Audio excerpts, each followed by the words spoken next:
We're working on Ratchet and Clank All for One, which is the first 1 to 4 player experience that the Ratchet universe has had.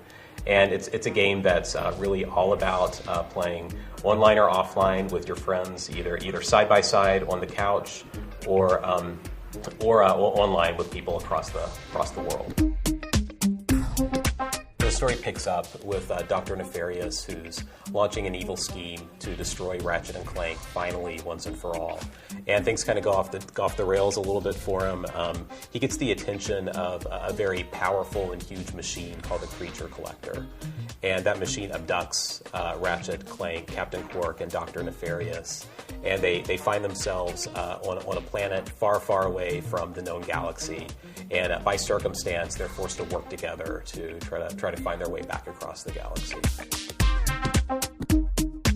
We just love the idea of letting people play the game together, using like great cooperative weapons, like doing some of the fun traversal things that we do in Ratchet titles together with other players.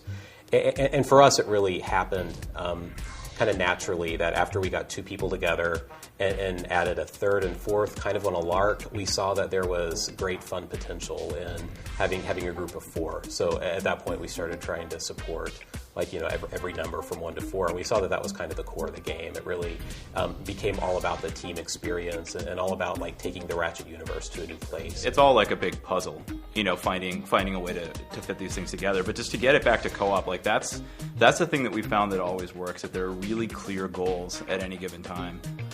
We want to make sure that people are able to work together to do all these things. So when we're looking at the weapons. The basic tenet is that if you use it by yourself, it'll do something, but if everybody works together and they use it, it's going to do something amazing.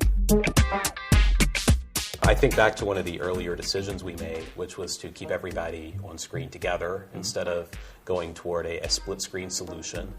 And we like that because first it really focuses everybody on the same experience.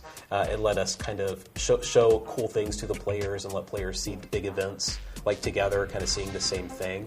At the same time, that has made us tweak a lot of different things about the game to make sure that everybody can track their character on screen, to make sure that the game really works with that style of camera. And we have lots of fun challenges that we've gone through, like all related to that idea that branched fairly early on. There's definitely a sweet spot, between competitive and cooperative that we found just makes the experience so much better.